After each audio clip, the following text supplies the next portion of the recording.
Doing a Twitch live stream. This is the model that I'm going to be modifying. I've already done a little bit of work. I cut off the backpack because the model that I'm going to be modifying it to is to be like this, to basically give it this Parka that this Zanshi from Operation Caldstrom has from the game Infinity by Corvus Belli. And the backpack here, as you can see, is going to be outside of the jacket, and I figured it might be a little easier to not have that on rather than trying to sculpt the jacket, basically like look like it would be under it. There's a couple ways that I thought about going about this. One was to use a silicone reusable mold. That's a type of mold that you can heat up and then you can press mold. And this is the result I got from that. And I wasn't quite happy about it because you can see that it is, it's a little bubbly. Like the corners are not sharp. So one of the other things you can do is if you take some green stuff, you can use that and you can make that into a press mold just by pressing it over the piece you want to copy. You wait until it's not necessarily all the way hard, but mostly hard, because you don't want it to distort when you pull it off. But sometimes if you wait too long, it can become too rigid and become difficult to take off. So I like to wait maybe 3 or 4 hours after putting it on to take it off. And this is the results I got with that. And as you can see, they're quite a bit sharper. You can actually see, I don't know if you can quite see it on the screen here, but you can almost see that there's these ridges within as on that strap there. And it does mostly pick those up. But I went ahead and just cut the backpack completely off. That's going to give you your best detail and going to be your truest, as long as you can cut it off carefully without destroying it.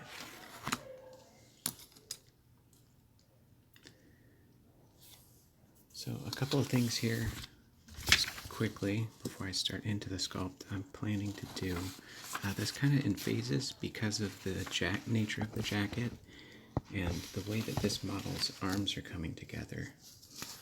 This model is holding its weapon, so sculpting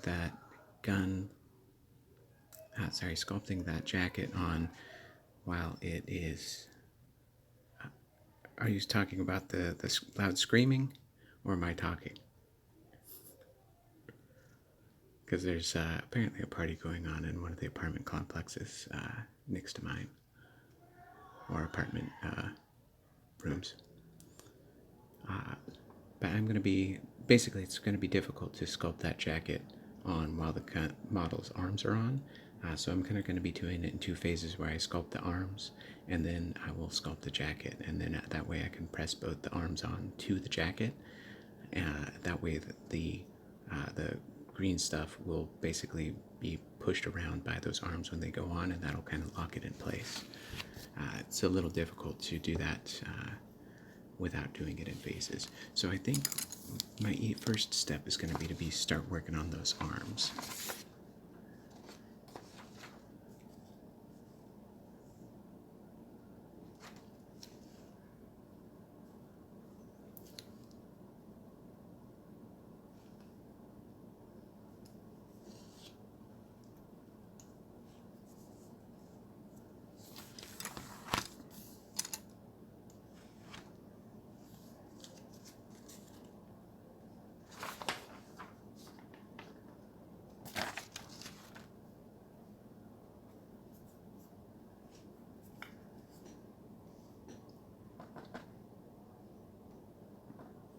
So one thing I like to do when I'm sculpting is I'll have a small bowl of water.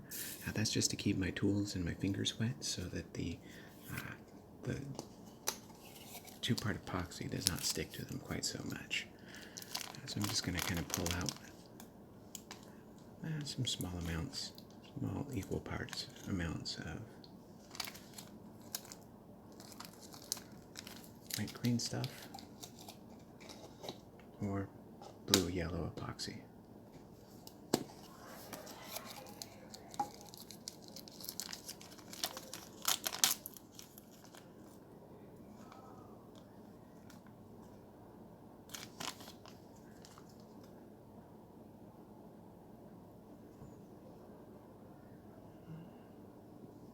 Looks like I could use a little more yellow.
So you just want to mix it up real good, just so that you get a nice, consistent color. And this is pretty good. One thing that you'll find is that it's very sticky. As soon as you mix it up. So I like to set it aside for a few minutes. That way, unless I've got like a press mold or something that I'm going to be pushing that into. That allows it to become a little less sticky. I just wanted to kind of go through a few of my tools real quick.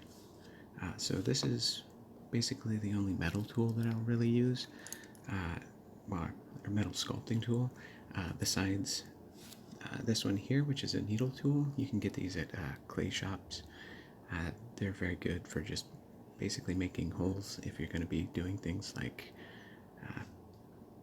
I don't know, making buttons and things like that. They're also good for making wrinkles. And then I also do like using X-Acto knives. They come in very handy for shaping, and also for if you're adding a line to like a seam. And then the main tools that I'll be using are these tools. These are clay silicone tipped sculpting tools. And as you can see, they're because of the rubber tip, they don't stick to the green stuff.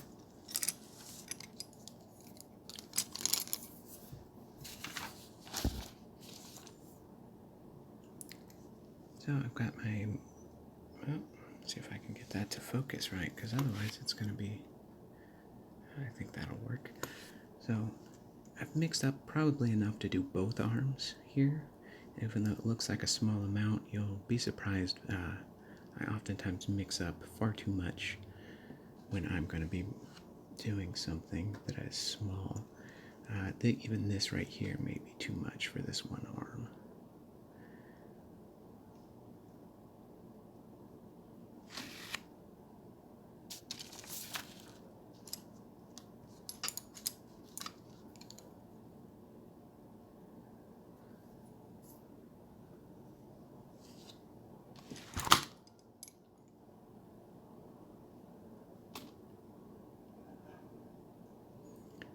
And I am dipping my tools in the water fairly often. One thing I'll do every now and then is just maybe sometimes blow that excess water off, because it can obscure some of the detail work. But right now I'm just shaping it, pushing it around into places that I want it. And you don't need to be too precise about that.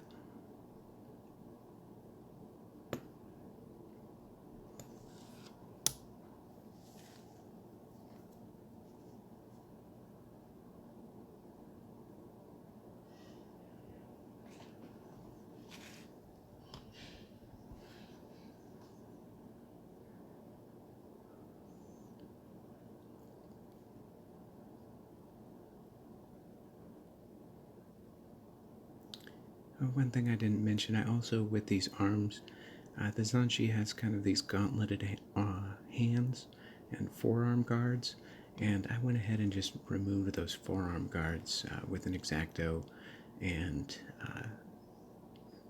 a few of my files that I have because they're not really visible under the jacket. I did, however, on this arm, they kind of have this little yin-yang type of symbol here, and so I left that on.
So you just kind of want to get it pushed into place, and you kind of want to even, well, I guess it'd be material depth, because that'll allow you to start adding in like wrinkles and things like that, and then you don't have to worry about it,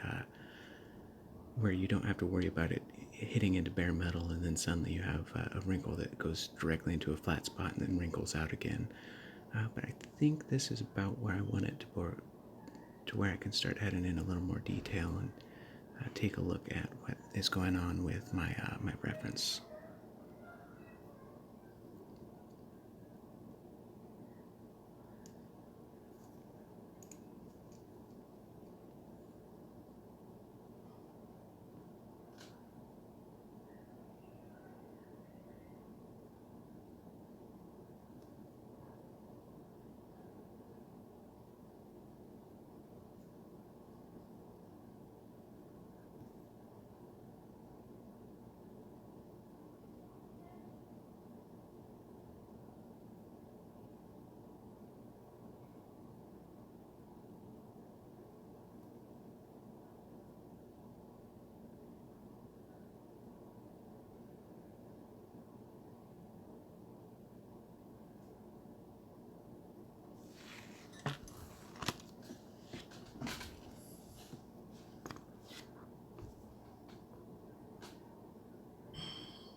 That's one thing you'll notice is that if you have your model pinned like this, and it does kind of have a 3D, three-dimensional volume to it, that sometimes the green stuff will get pushed into a spot where your tools can't get it, so you need to take a minute and kind of just maybe grab one of the harder tools, like one of your metal tools, and push it around.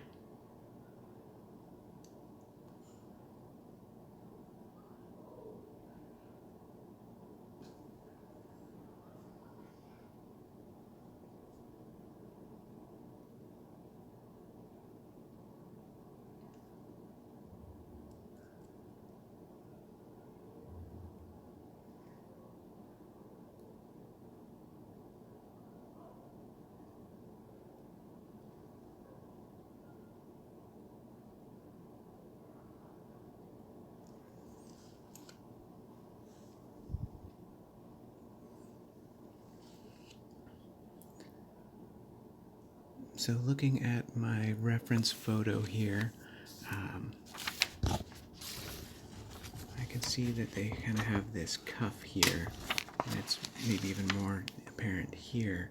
So I'm going to be, it's kind of a, like almost an armored bit that sticks out from the arm, so I'm going to be working on that next.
Now, one thing is, if I had been a little bit smarter and planned this a little better, I would have filed this arm down a little bit more so that this metal detail bit here that I'm trying to preserve would stick up a little bit more, and that way I wouldn't have to worry quite so much about the sculpting work that I'm doing, just running right over that and obscuring it. But as it is, I think I can get it so that it looks alright. I just need to be aware of that.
Yeah, I think it betrays how much work really goes into trying to get something to look just right.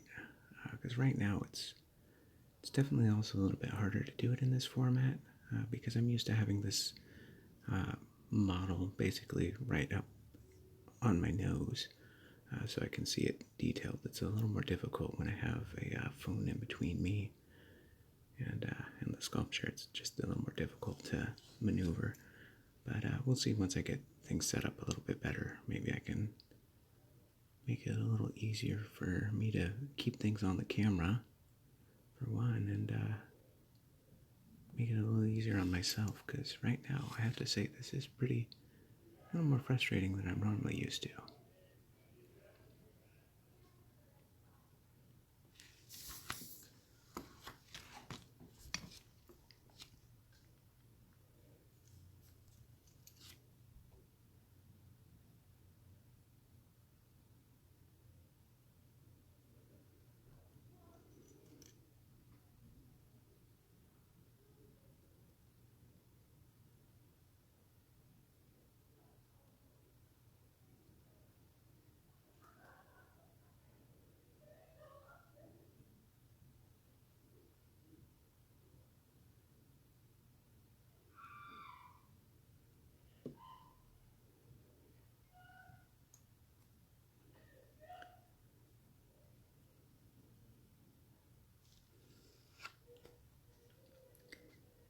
Yeah, unfortunately, I don't know if the technology is quite there. I have definitely thought about it, but I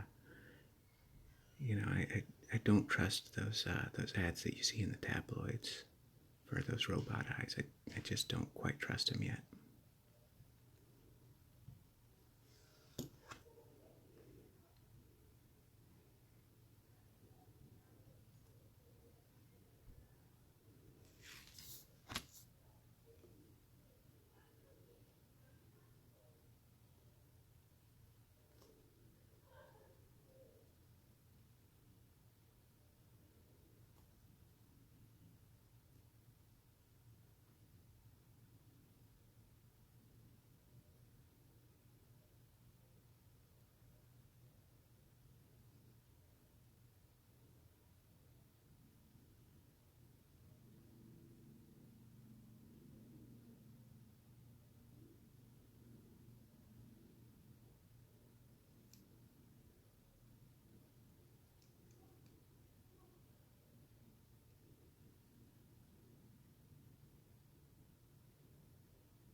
Maybe somebody can come up with some recording bifocals that could make things quite a bit easier.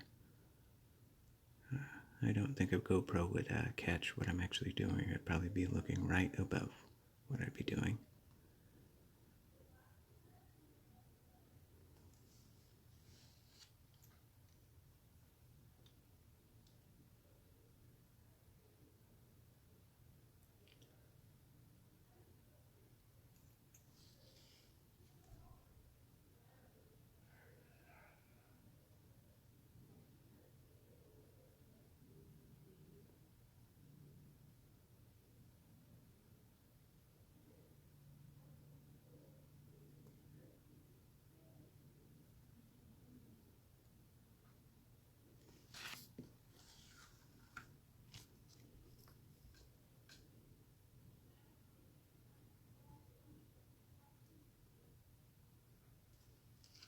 Certainly, that could be something useful for me to look into.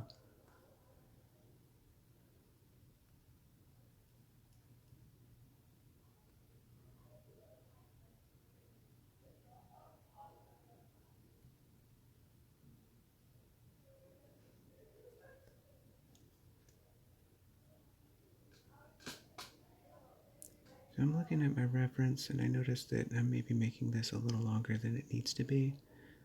So rather than push it back into place, I'm going to go ahead and just press it down because that'll give me a little bit more material on that elbow joint.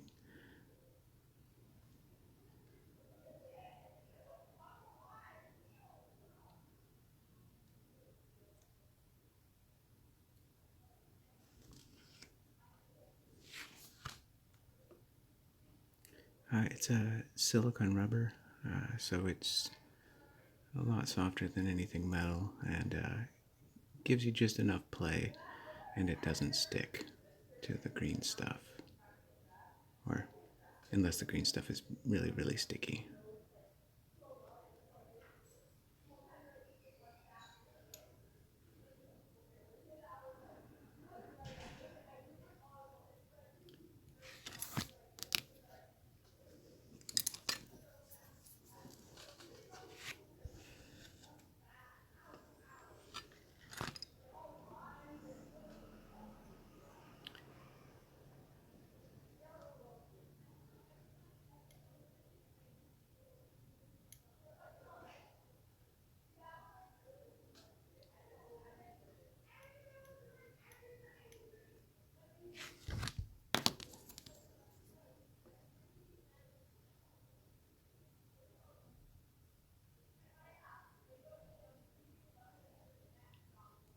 You should be able to find these type of tools at like any type of craftsman store that's selling things for clay shaping.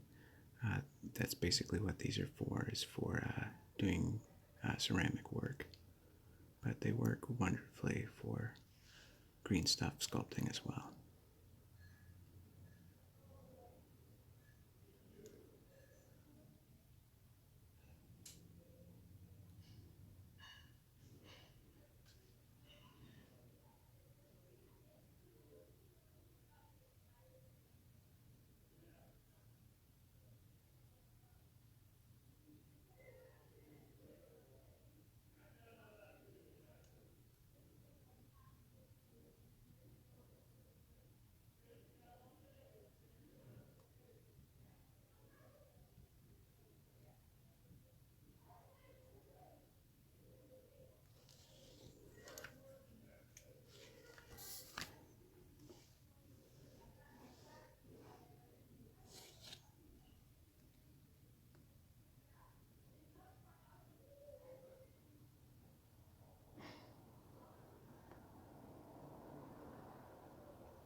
I don't know. I think this is a firm, and it tends to work very well. I don't know that the place that I was looking at had different types, but I think the firm's probably going to get you your best work because it gives you enough to really push that material around, but also it's soft enough that you're not you're not leaving hard marks.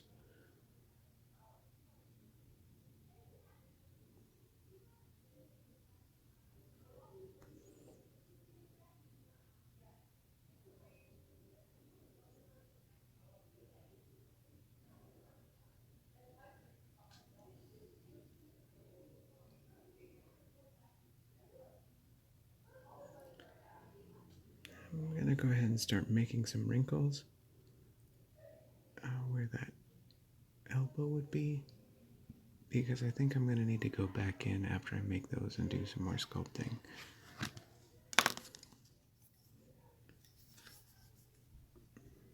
Once I put them on.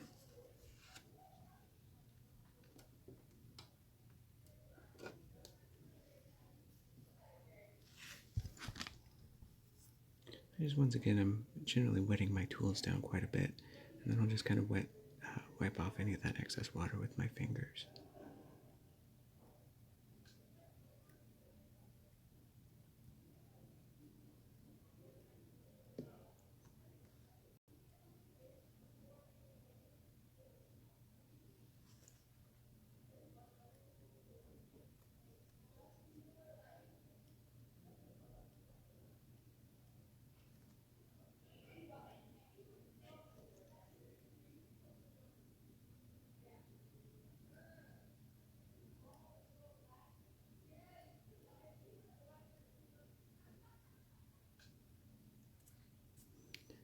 Now, one thing when you're doing wrinkles, you do want to just kind of think about how the fabric would fold in on itself. Sometimes less is more, but you can really have a lot of fun with wrinkles in fabric.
And one thing what I'm going to be going on to is you can see that this, off of the reference here, that line's pretty harsh.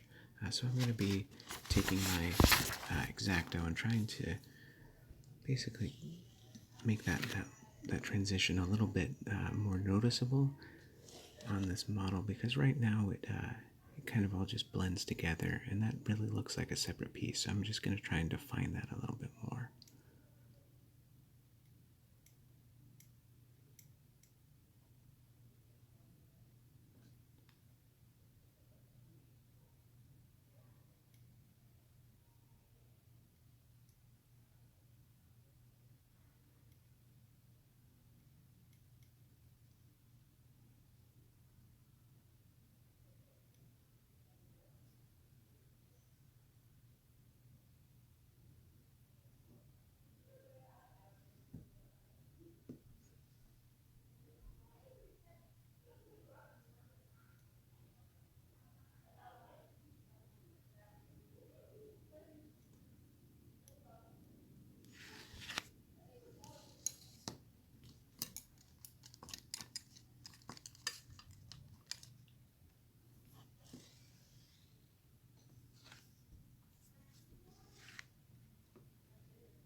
So one thing you'll want to do when sculpting is just move your model around quite a lot, because you want to make sure that you're not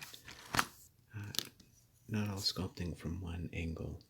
You don't want it, basically, sometimes you can end up working on a bit and then you'll realize when it's something like an arm or something that's supposed to be round that you've basically just made kind of a square shape, or you've really distorted kind of the other angles of the sculpt. So just move it around up quite a bit and try and just make sure things are looking round if they should look round. If you're making something flat, just make sure that it's looking flat and that you didn't knock it around somehow and make it round.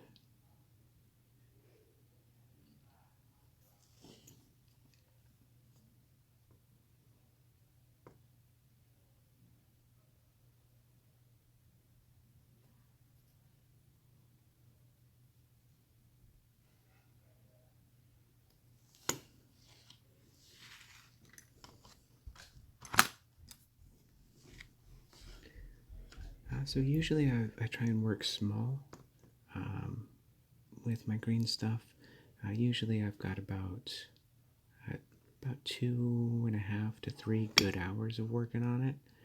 By then it'll start getting pretty firm, and then that's when you want to have all your major details done by, and you can then just working on kind of smoothing some things. But after that, it's pretty unworkable. So I'd say try and work small.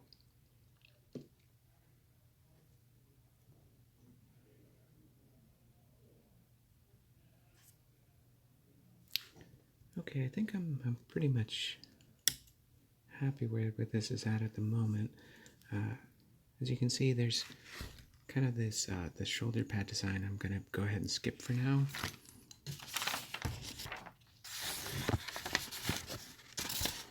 You can see it on my reference here, but I'm gonna go ahead and leave that off for now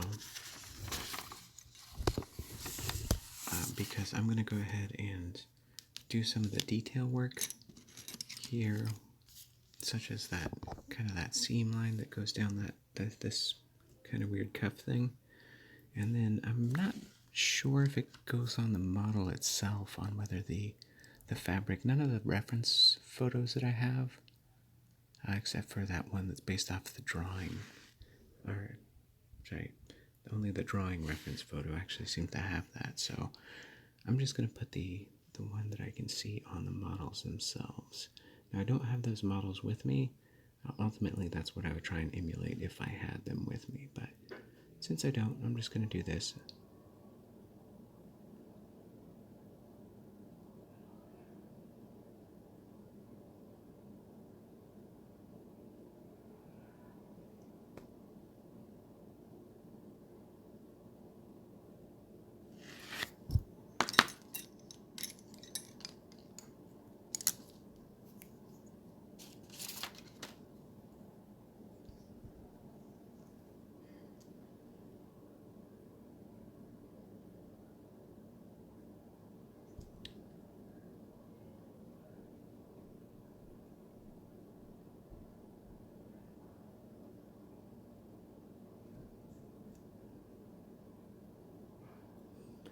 Now the one thing I do like about using those round bladed X-Acto blades, that's the number 12 blade, because you can, when you're trying to do something like a line like this here that I did, you're taking that and you're able to rock the blade, and that way you're not dragging it, and that causes less distortion to the material.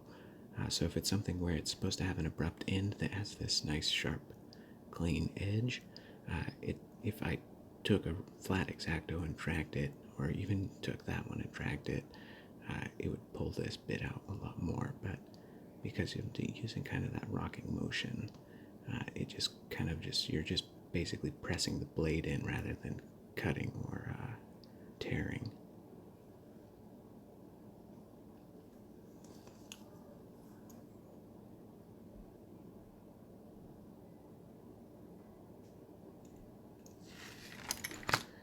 One thing I did forget though, so there's also these kind of strange vents but only it seems to be on this one side of the glove here, on this upper corner, and that's going to take my regular X-Acto blade to do that work.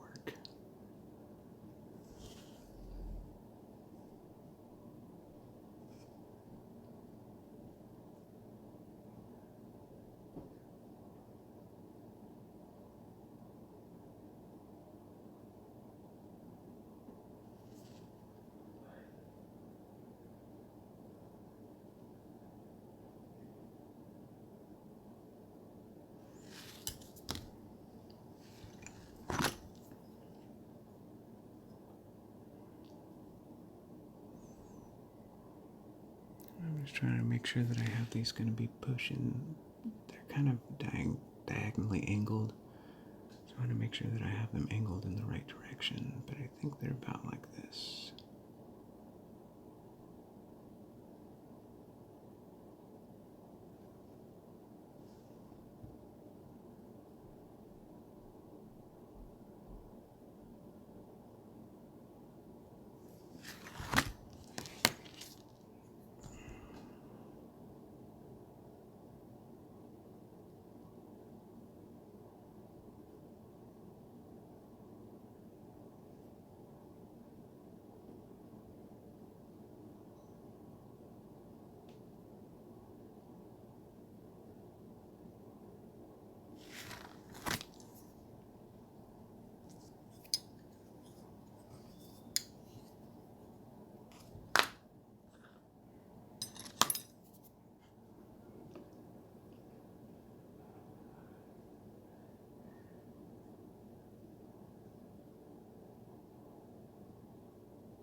Now, in getting back to kind of the idea of working small, this detail here, there's a pretty good risk that I'm going to end up putting my thumb in it when I'm trying to do what I do next.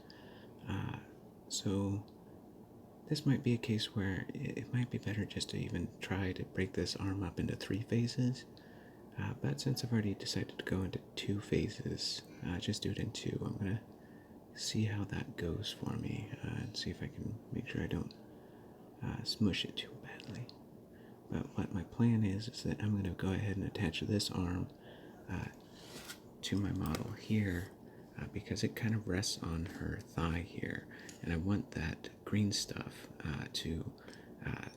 I don't want the green stuff to be hardened before I put the arm on, because otherwise I might then have to either shave away the leg or shave away the green stuff, and I find it a lot easier just to go ahead and let the green stuff kind of mold into and mold around those pieces of the model where it'll be resting on. That's not always the case. Sometimes you will want to go ahead and just check that out after the fact, but this is how I've decided to do this model.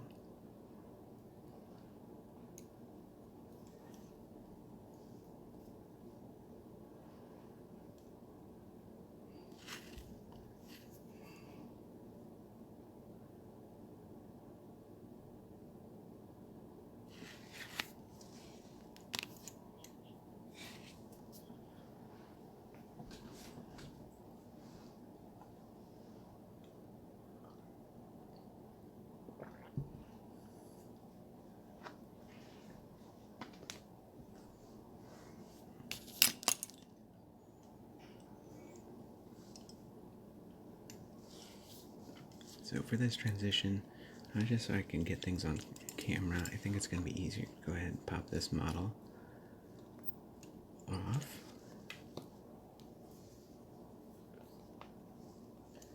And then I'm going to go ahead, I'm going to try and take it by this.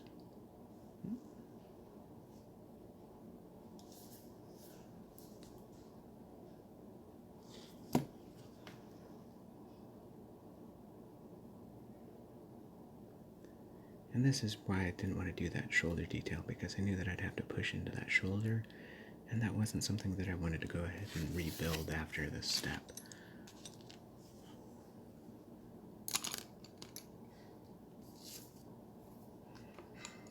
So I figured that if I was going to have to be rebuilding it, I might as well just do it all at one time. And as you can see, it's got a pretty good fit here. I'm just kind of moving some stuff around just to mainly just push that arm into place as best I can. And then I'm going to go ahead and test the gun arm here, because this is going to be pretty important that these two match up. The one thing that is nice about this conversion is that fur lining on that fur trim. It's going to kind of allow you to fudge some of the detail, like where this hand just doesn't quite want to come in to the model itself. But it looks like I'm also mushing my sculpt a little bit. So I think that's good. I think that'll be that. Now, as you can see here too, there's a little bit of a gap, but you can just push that in. And ultimately, you could just leave that gap there and deal with that when you decide to put on those extra details for the shoulder bits.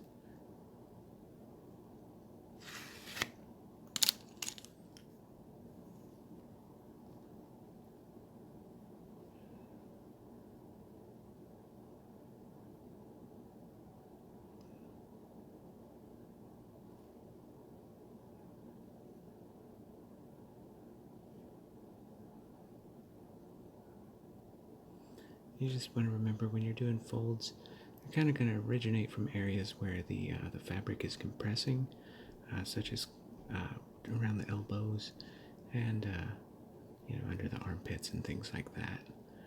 And those can sometimes lead into areas where there is no compaction, such as like a bicep or forearm or that type of thing. But it's always good to start in those areas, and then you can just kind of draw out the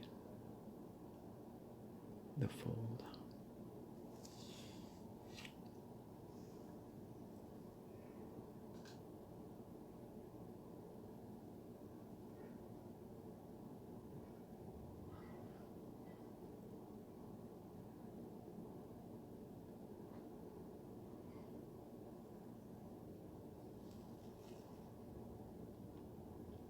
And the other thing that's nice is that these models are pretty small, so you can kind of get away with things a little bit more than maybe you would be able to do on a very large sculpture. If you're doing something very large, you'd want to be very precise, but you can kind of fudge these folds a little bit.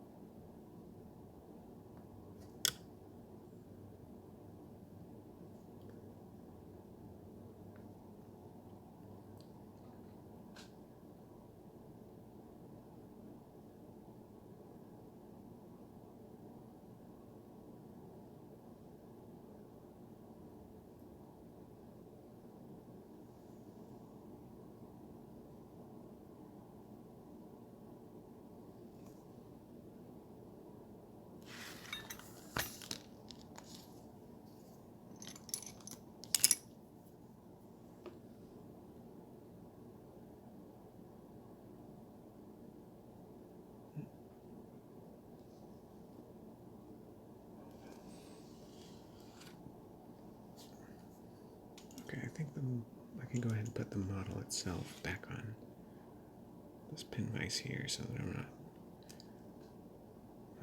getting my thumbs quite so much in the way.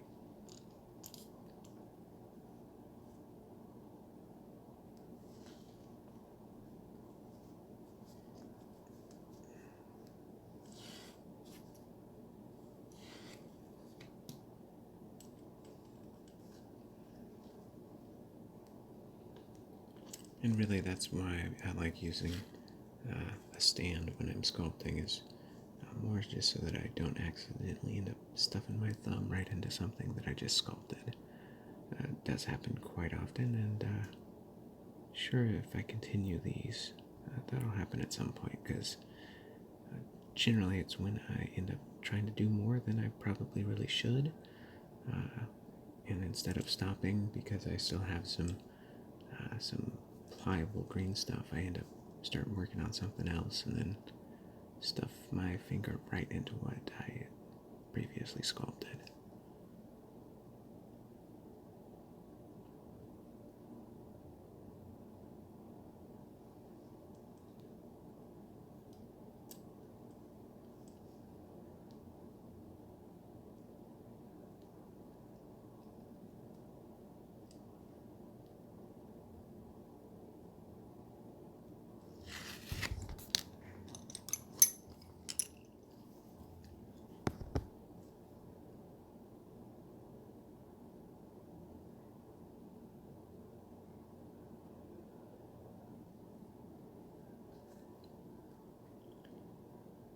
It depends. Sometimes I do end up having to. Usually I catch it. It's one of the reasons why it's always good to keep moving your model around, so that if you do end up messing up a portion that you'd already worked on, you can fix it before it cures, because otherwise you will just have to go ahead and just chop it right off and start over. But if you catch it early on, you can sometimes just push it back into place.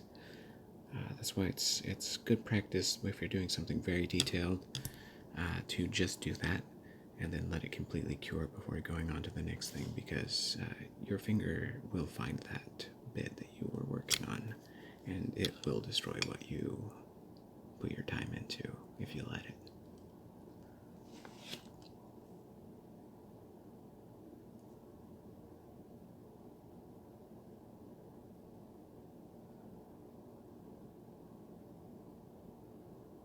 Okay, so it looks like there might be some areas that I might have to go back and clean up once this is hardened, but I'm liking where it's at right now on this arm. I don't want to do those shoulder pads yet until I've got an idea of that this arm is working like I want it to. I'll probably do that. What I think I'm going to be moving on to is just getting up to this stage here on the other arm. That way I can do both shoulder pads at once. They are both a blessing and a curse, those fingers.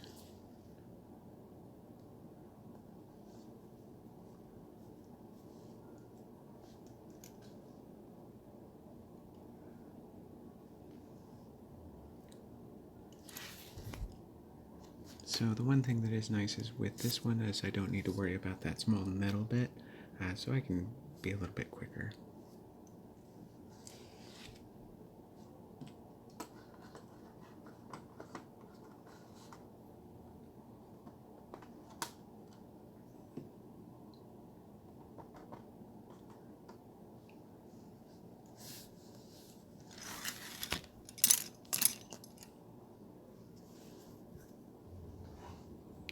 And even if I think I'm going to be using all of the green stuff to cover an area, I do like to maybe save a little small bit off. That way, if I want to add some more detail in, add a little bit more material to an area, I have that extra bit and I don't need to try and mix up more. If it's something that's large and I know for sure that I'm going to need more green stuff, I can go ahead and mix up a new batch, but I think I'm okay with what I've got here.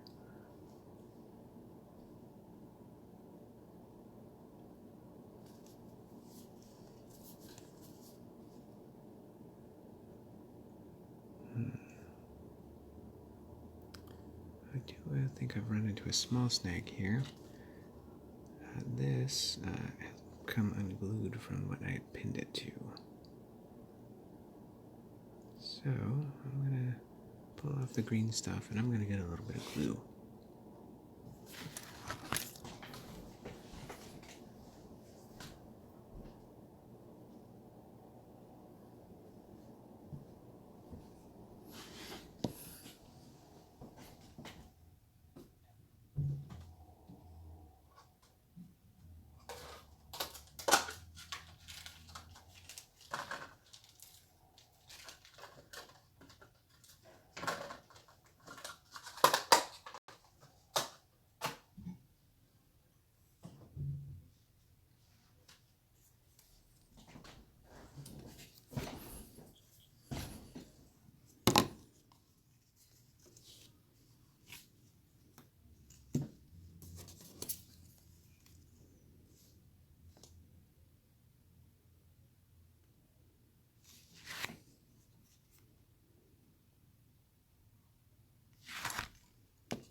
And with these pins that I put in, what I did is I went ahead and from basically from the way it's here, I used a drill and I drilled all the way through the arm.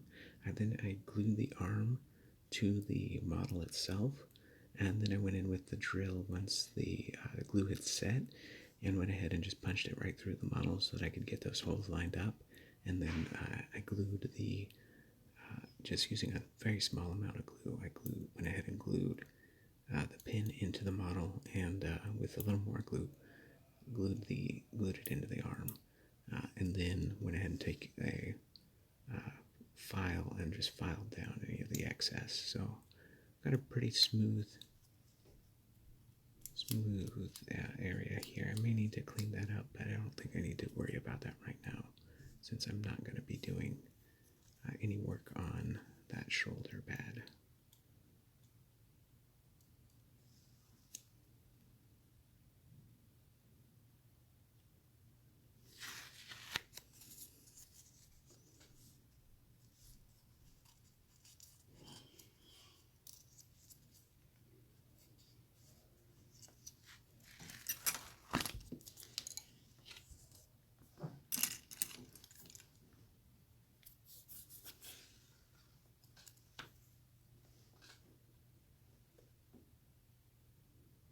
Now, if I had a lot of models, I would have kept this packing slip around.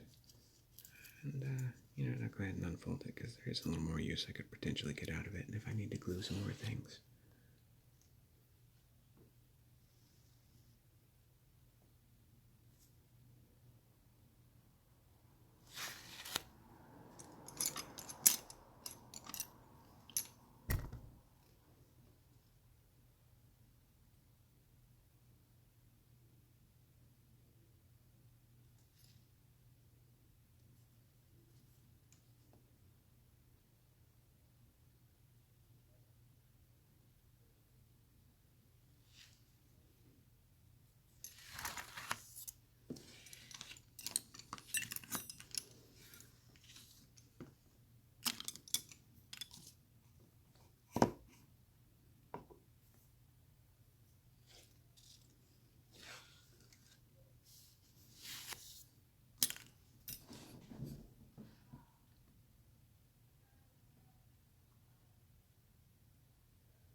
Alright, now hopefully that glue's dried enough that I can work on this without, nope, certainly has not.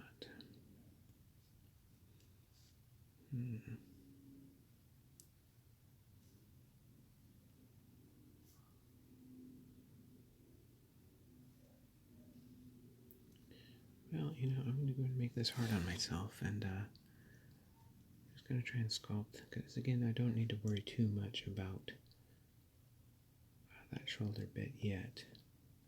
I'm going to go and sculpt. It might be a little more tricky because it's going to be kind of letting it run away rather than stay on. So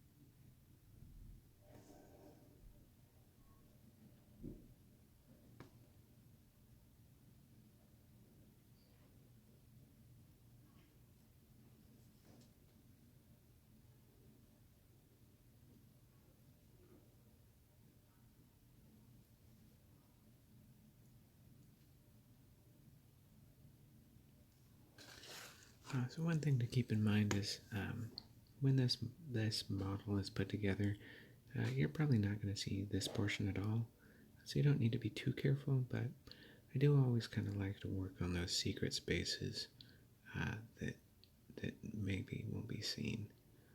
But I feel like if you give them enough attention to detail, it kind of makes you pay attention to everything on the model rather than just what you think will be seen. That way you don't miss something that will be seen and that you know maybe thought was hidden. Oh, that's completely come off now. Well, so I'm not going to even bother with it anymore. I'm just going to try and hold the gun by the barrel, and this goes into what I was talking about, where at some point my fingers are going to smush right into what I was working on.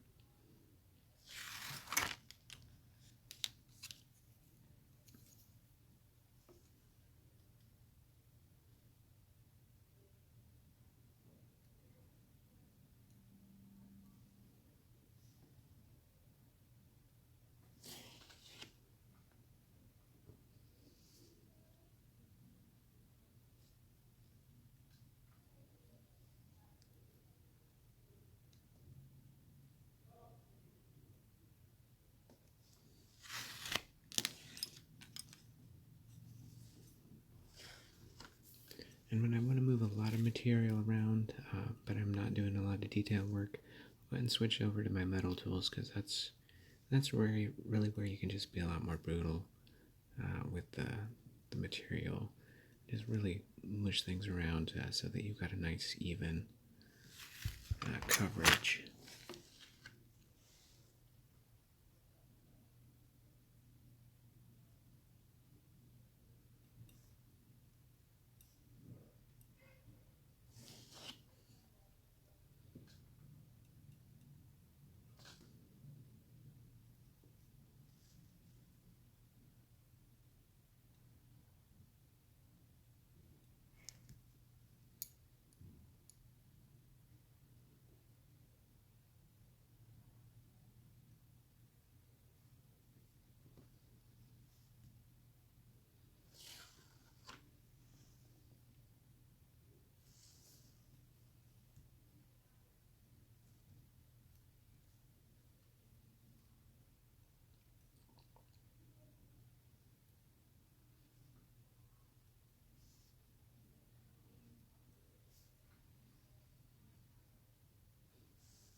One thing that definitely helps while sculpting, also while painting, is if you're working on something, is to be able to basically,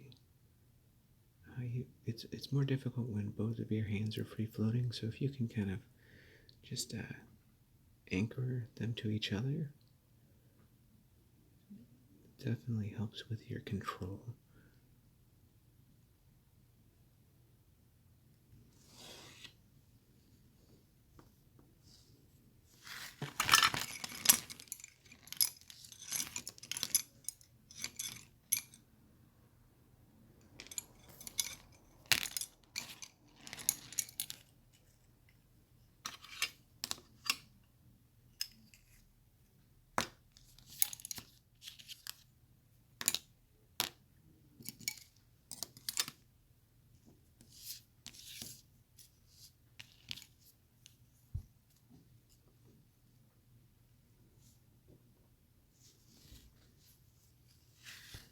Some of my tools were trying to run away on me. I had to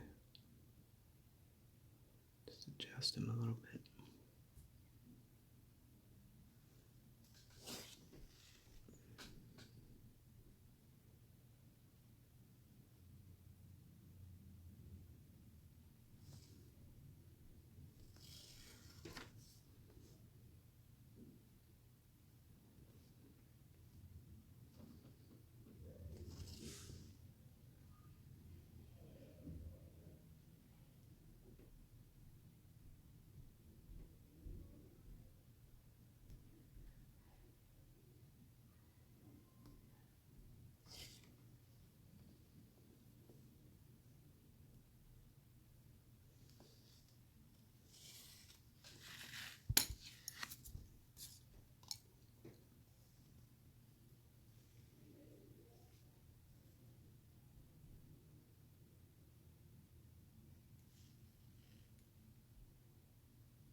One thing too with wrinkles, that there definitely shouldn't be any where the fabric is going to be pulled tight. So like around the area uh, where the elbow actually is, there shouldn't be any wrinkle over that unless it's a really really baggy clothing. And even this parka is probably not going to be baggy enough to where that would show up. So you do want to have kind of a nice smooth area there without any wrinkles.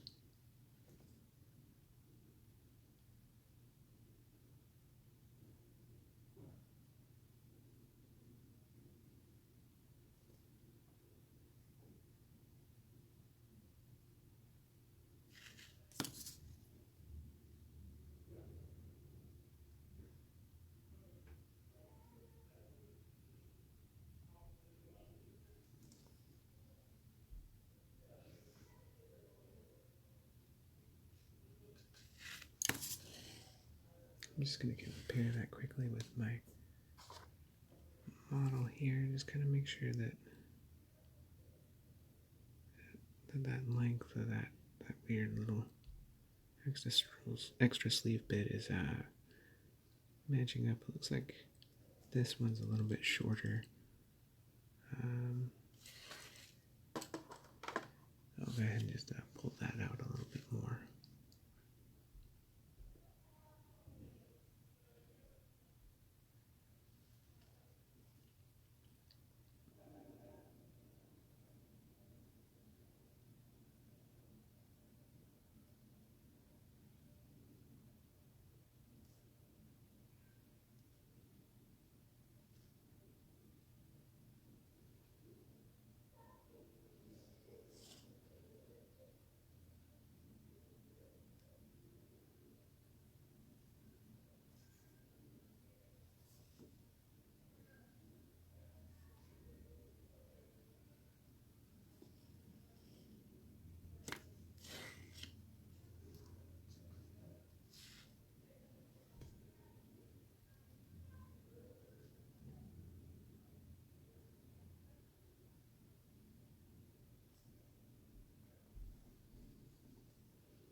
Okay, I'm just going to go ahead and compare those lengths again.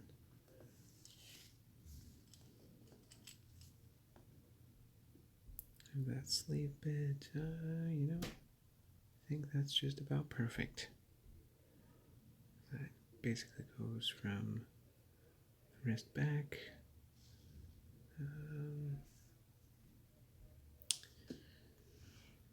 I think I like the wrist transitions better on this one than I do on this one, so I might try and clean that up real quick. But go ahead and put this down. Well, let's go ahead and finish this before I move on to working on the other one anymore.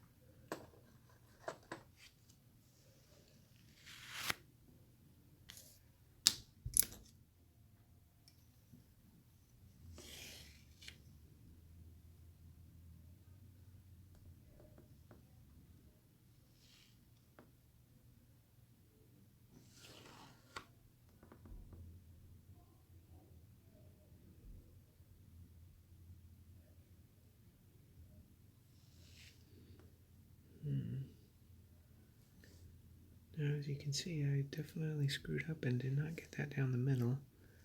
It's kind of uneven there. So the quickest way to fix that would, or probably easiest way to fix that, is just going to be to go ahead and mush that back all together and dry over. So I think I'm going to do that. One thing you could do is basically just taking your tools,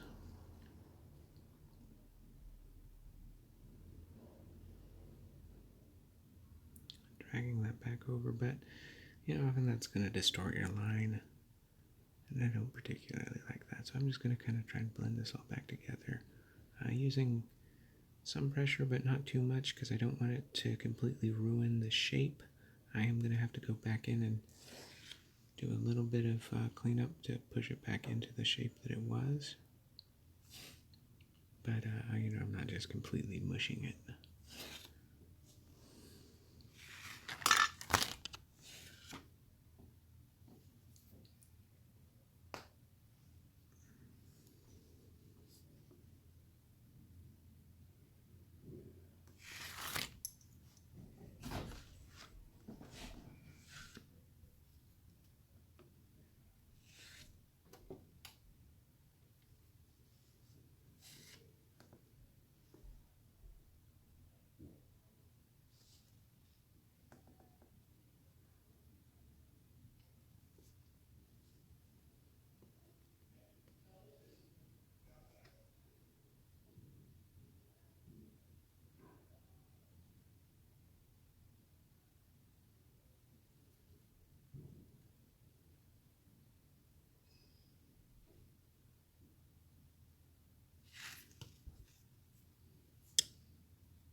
Alright, let's try that again.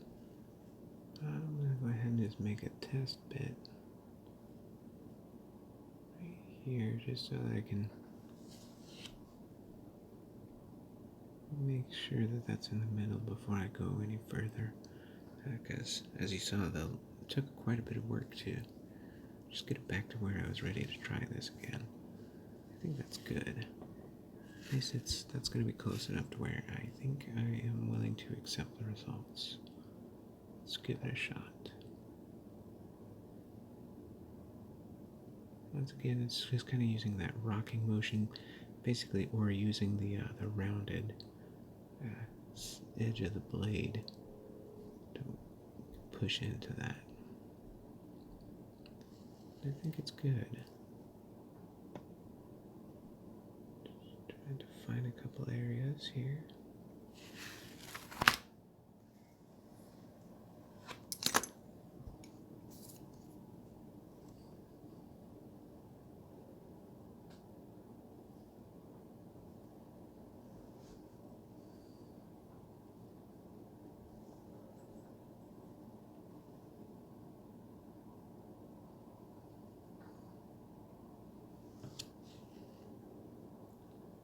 Now, there is venting on this side as well of the model, but those two little kind of vents that I put in on the other one, they would go here, but basically just because of where this gun is, I don't think they would be visible. So I am going to go ahead and just ignore those, because I don't think they would be seen.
So as I said,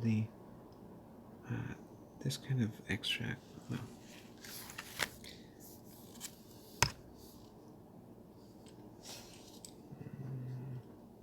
trying to figure out a place where I can put this that's not gonna get it too messed up.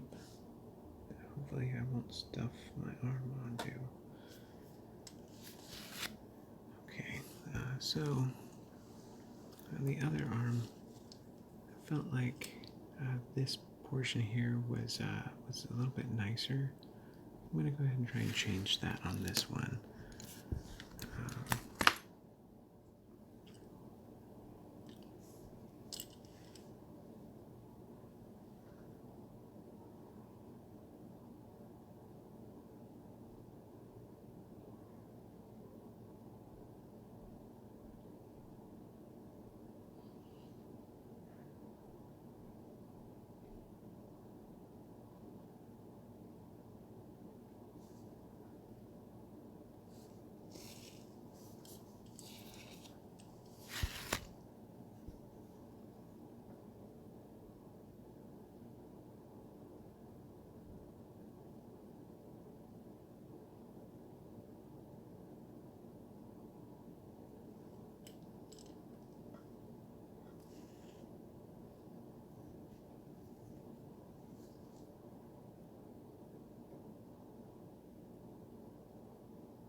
So it's not much of a difference that I made there. Pretty subtle. I'm not sure it's worth it, but sometimes you decide to do something and it's only until after you do it whether or not it was worth it. Especially when it comes to sculpting.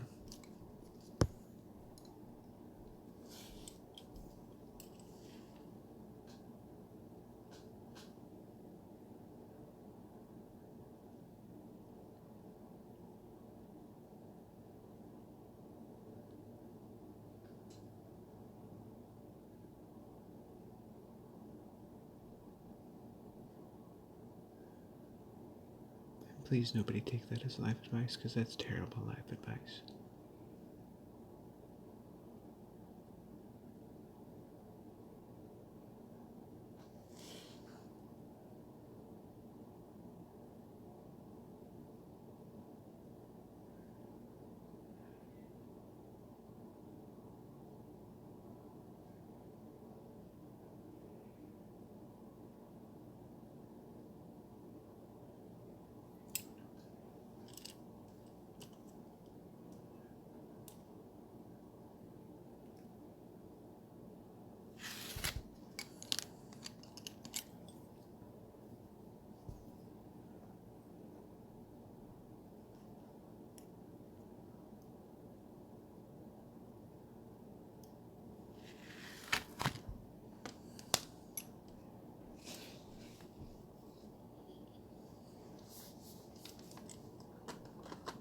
Okay, so I think I'm ready to go ahead and put that other arm on.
Now I want this to actually rest in the place that it should be.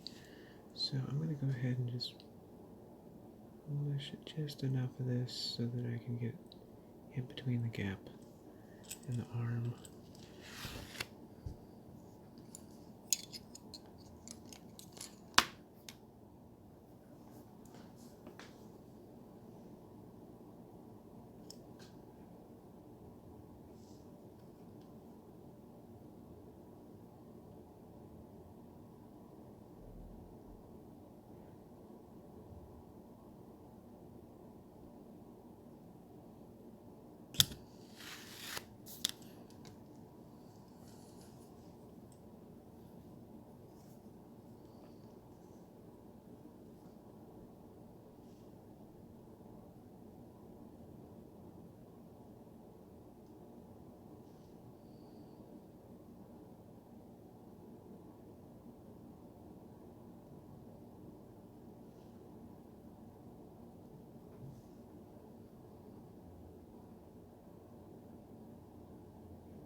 this is kind of a pretty fiddly bit to try and do. I'm just trying to get these arms so that they line up at least semi-correctly, but because that one's pin fell out, it's kind of making this a much more difficult exercise.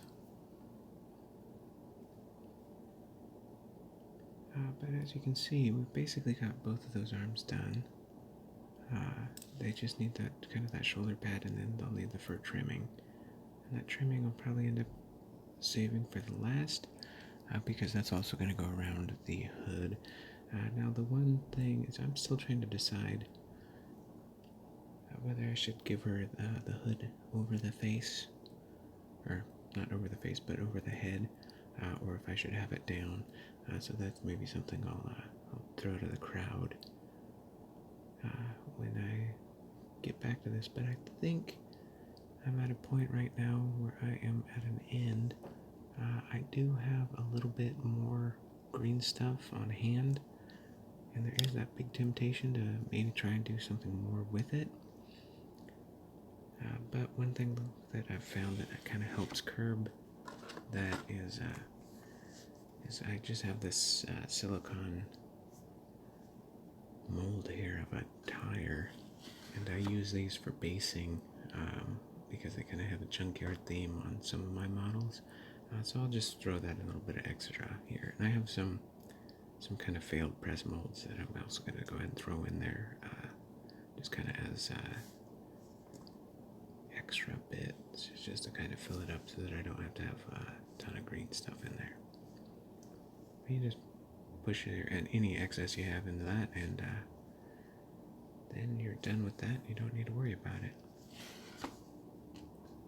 So this is where we're at so far. I think I'm going to try and come back on Tuesday, and look at this. This is pretty gross. I might work on cleaning this up just a little bit, because my thumb was all in it trying to get that arm situated. Maybe I'll work on this for a little bit more.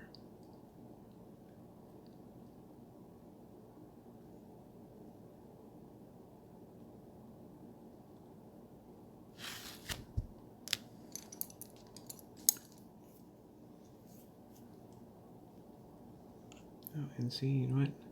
This is an area that's seen, so I'm glad that I did work on it.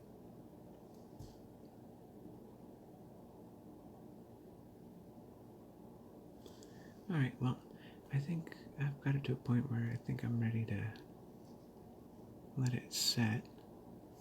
Maybe mess around with it a little bit more once the camera's off, but this is basically where we're going to pick up from next time.